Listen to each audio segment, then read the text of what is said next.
இது ஆக்சுவலாக வந்து நாங்கள் நட்டை வந்து 5 வருஷம் ஆன செடி சார் இது. இதுலேருந்து தான் நாங்கள் இந்த மாதிரி மதர் பிளான்ட் வந்து எடுக்கிறது. இந்த செடியை நாங்கள் கட் பண்ணி பாக்கெட்டில் போட்டுருவோம். இது ஏர்லேயர், இது உள்ள வேர் இருக்கும். அந்த வேர், இந்த வேர் இறங்கிடுச்சு பார்த்தீங்களா, இதுதான் வேர், அந்த ஒயிட்டாக இருக்கிறது.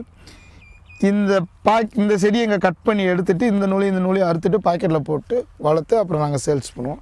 ஆனால் இது இந்த இது பண்ணுறதுக்கு எங்களுக்கு 3 மாதம் ஆகும். இதெல்லாம் நல்லா வேர் இருக்குது பாருங்க. இந்த 3 கோடி தெரியுது பார்த்தீங்கன்னா அதுதான் வேர்.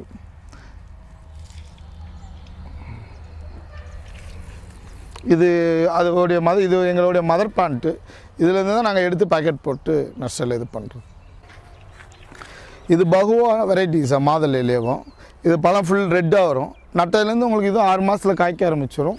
இந்த ஹைட்டு தான் மரத்தோட ஹைட்டு. இது வந்து நீங்கள் ஏதாவது ஊடு விவசாயமாக போட்டு பண்ணிக்கலாம். இது எத்தனை அடிக்கு ஒன்று? இது சும்மா உங்களுக்கு ஒரு 8 அடிக்கு ஒன்று நட்டாலே போதும் சார். பராமரிப்பு ஓரளவுக்கு தண்ணி வேணும் சார். நல்லா மெயின்டைன் பண்ணணும் சார். மெயின்டைன் பண்ணால் தான் காய்க்கும். பழம் வரும்போது கொஞ்சம் நல்லா மெயின்டைன் பண்ணால் தான் அந்த காயை நீங்கள் எடுக்க முடியும். இல்லாட்டி அணிலி எலி இந்த மாதிரி ஏதாவது சாப்பிட்டு இதாயிரும்.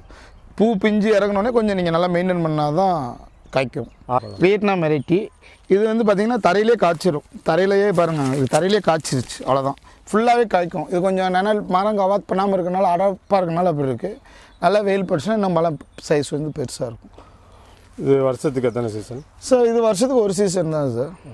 பழம் நல்லா டேஸ்ட்டாக இருக்கும், நல்லா இருக்கும் பழம். எத்தனை அடிக்கு ஒன்று நடலாம் சார்? 25 அடிக்கு ஒன்று நடலாம் சார். இது மாதிரி எத்தனை வருஷத்தில் காய்க்கும்? இது 3 வருஷத்தில் காய்ச்சிரும் சார். நட்டு அவ்வளோதான் சார். நம்ம மொழி அளவுக்கு கால் தடி அளவுக்கு வந்தோடனே தூரம் வந்தோடனே காய்க்க ஆரம்பிச்சு சார். தாங்குகிற சக்தி வந்துச்சுன்னா காய்ச்சிக்கிட்டே இருக்கும் சார். அடுத்து காய்க்க ஆரம்பிச்சிச்சுன்னா பிரச்சனை இல்லை, அடுத்து காய்ச்சிக்கிட்டே தான் சார்.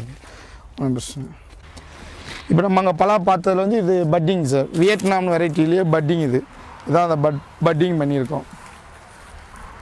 பார்த்தாலே தெரியும், தான் பட்டிங்கு. இது உள்ள இது வந்து வெறும் விதை செடி. இந்த மாதிரி தோலை எடுத்து விட்டுட்டு அதில் காய்க்கிற மரத்துலேருந்து எடுத்து வந்து பட் பண்ணுறது தான் இந்த மாதிரி செடி வரும். இதுதான் பட்டிங் பலா வெரைட்டி. இது வெரைட்டி வந்து வியட்நாம் பலான்னு சொல்லி ஒரு வெரைட்டி. கரெக்டாக அது வந்து உங்களுக்கு ஒரு 3 வருஷத்தில் காய்க்க ஆரம்பிச்சிடும். நல்லா இருக்குது. இப்போ நல்ல மார்க்கெட்டிங் போய்க்கிருக்கு, நல்ல டிமாண்டாகவும் போய்க்கிருக்கு செடி. இப்போ தனியாக நின்றுமா ஏதாவது ஊடு போய்? இல்லை சார், தனியாக போடலாம். ஊடு பயிர்னா நீங்கள் தென்னை மரத்துக்கு சைடு ஓரமாக போட்டுக்கலாம். பண்ரொட்டி பலான்னு சொல்லி ஒரு வெரைட்டி. இது வந்து நம்ம பழைய வெரைட்டி. நம்ம இங்கே கடலூர் இந்த பக்கம்லாம் பண்ருட்டி நெய்வேலியிலேருந்து வர்ற வெரைட்டி.